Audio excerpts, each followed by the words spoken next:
The Indiana Fever's trip to Minnesota was supposed to be just another game on the calendar. Instead, it turned into a brutal reminder of just how much this team has endured in one unforgiving stretch of the season.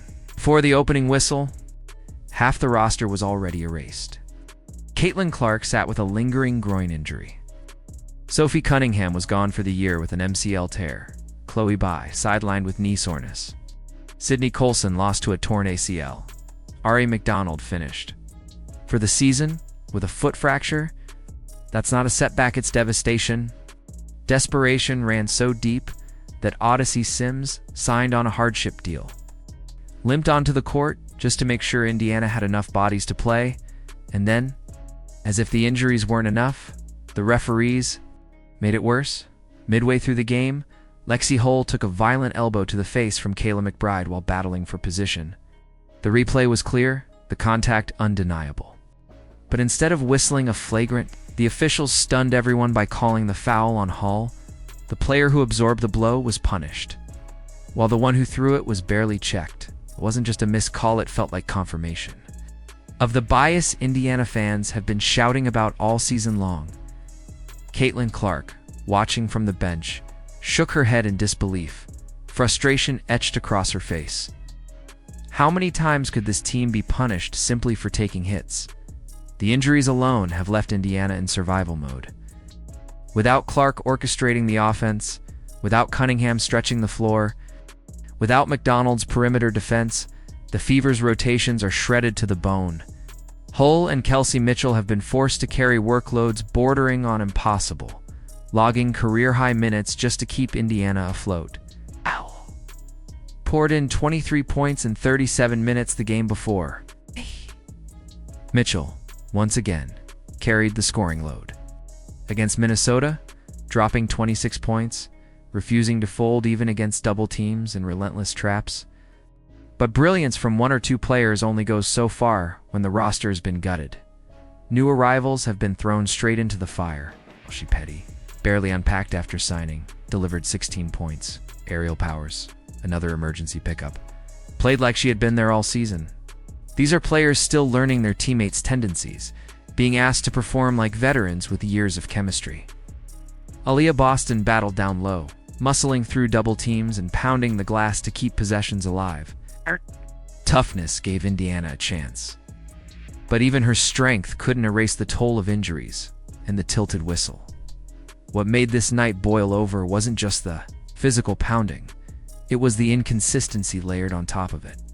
Fever guards drove into the paint, absorbed heavy contact, and got nothing. On the other end, the same level of physicality produced instant whistles. The McBride elbow was the flashpoint, the moment frustration turned to outrage. Social media erupted, fans accusing referees of targeting Indiana, or at least allowing opponents to get away with excessive force. Head coach Stephanie White stayed measured after the game, but her words carried a pointed edge this game. She implied, wasn't called the same for both sides. And anyone watching could see what she meant. The result is a team fighting too. Battles at once against their opponents and against the sense that the deck is stacked against them. Indiana sits 8th in the standings, just one game ahead of the Sparks, with 7 left to play. Every loss inches them closer to elimination. Without Clark, the offense sputters. Mitchell can score. Boston can anchor the paint, but no one else. Ben's defense is the way Clark does. It's why her return is treated like salvation. Before the Minnesota game, fans finally saw her moving with teammates again and shoot around. It wasn't a clearance to play, but it was something a first glimpse of hope. Every clip of Clark shooting in warm-ups is dissected online. Every jumper is treated like a signal that rescue might be near. Because Clark's return isn't just about adding points, it's about unlocking the entire roster. She creates easier touches for Boston, open looks for Mitchell, rhythm for role players. With her, Indiana looks like a playoff team. Without her, possessions collapse into isolation and desperation. This season has become a test of resilience. Hull, playing through black eyes, still defending like her life depends on it. Mitchell, dragging the offense forward night after night. Boston holding the paint against waves of contact.